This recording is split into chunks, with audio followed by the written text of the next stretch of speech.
मनोज, कल 12 बजे क्या होने वाला है? आपकी क्या तैयारी है? लड्डू बनवाए हैं, रेडी है सब? नहीं, देखिए जी, सुन रहे हैं? हाँ, 12 बजे कल 12 बजे इस जनमानस का, इस लोकतंत्र का जनमत आने वाला है और उसको सबको स्वीकार करना चाहिए। लेकिन इलेक्शन कमीशन में जो शेर कहा गया, कई शायरी जो पढ़ी गई, उन पर एक शेर मेरा भी है कि लश्कर भी तुम्हारा है, सरदार भी तुम्हारा है, और तुम झूठ को सच लिख दो, अखबार भी तुम्हारा है।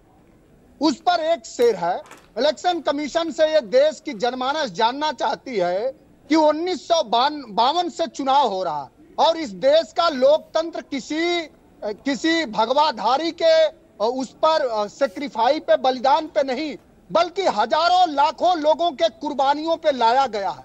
और इसमें कभी ऐसा नहीं हुआ कि चुनाव हुआ 19 तारीख को और 28 तारीख को आपने 5 से 6% वोट बढ़ा दिया। यह सवाल है, इलेक्शन कमीशन से सवाल है, मुख्य निर्वाचन आयुक्त से सवाल है। इसलिए है कि इस लोकतंत्र में, लोकशाही में एक व्यक्ति का मत भी, मानक भाई, बहुत इंपॉर्टेंट है। और एक व्यक्ति का मत भी अगर उसको ये शुभा और शंका होती है कि हमने जो मताधिकार दिया है, जो मतदान किया है, वह सुरक्षित, निष्पक्ष नहीं है, जिसके पक्ष में किया है उसके पक्ष में नहीं जा रहा है, तो ये पूरे लोकतंत्र के लिए शर्मसार करने वाली बात है।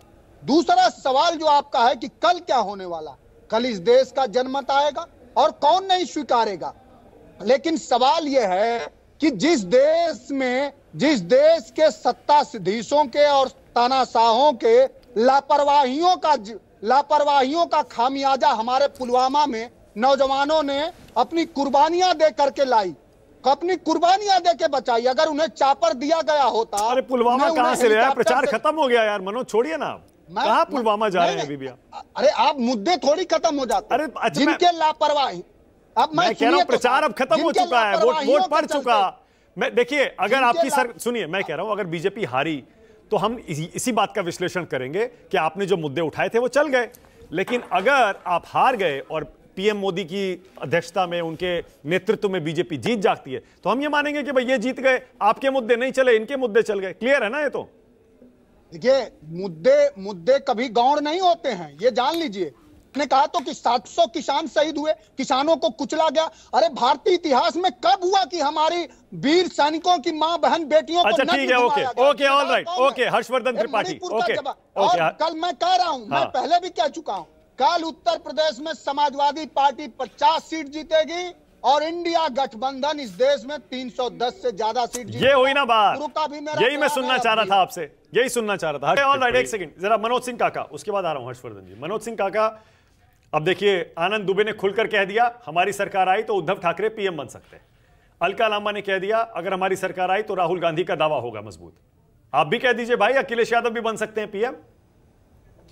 नहीं, अब ये तो सब जानते हैं, माननीय अखिलेश यादव जी ने जो विकास और समावेशी राजनीति का जो पैमाना भारतीय राजनीति में और लोकतंत्र में उन्होंने गढ़ा है।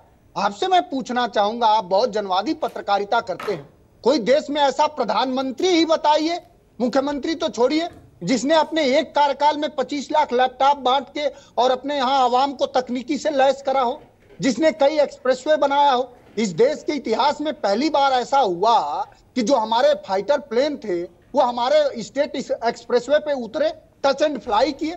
तो अगर इसकी बात आती है, पहले तो इंडिया गठबंधन जीत रहा है, कल उसकी बधाई आप लीजिए, मिठाइयां खाइए, लोकतंत्र जीतेगा, लोकशाही जीतेगी, अग्निवीर जैसी समस्या हारेगी, माताओं बहनों की असुरक्षा, तो कुछ लड्डू बनवाए कल के लिए या नहीं? बेरोजगारी हारेगी। लड्डू बनवाए हैं मनोज, या कुछ और तैयारी है?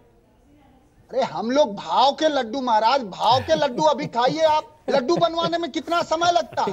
हमारे भाव के लड्डू खाइए, हम लोग कम से कम ऐसे लोग तो हैं ही कि आपको कभी जेल नहीं भिजवाएंगे, आपको सरकार पोषित पत्रकारिता करने के लिए हर्षवर्धन भाई की तरह आपको गुलाम नहीं बनाएंगे। कम से कम लोकतांत्रिक, आज तो छोड़ दीजिए, आपका सम्मान, अरे आज तो छोड़ दीजिए की बात कहिए।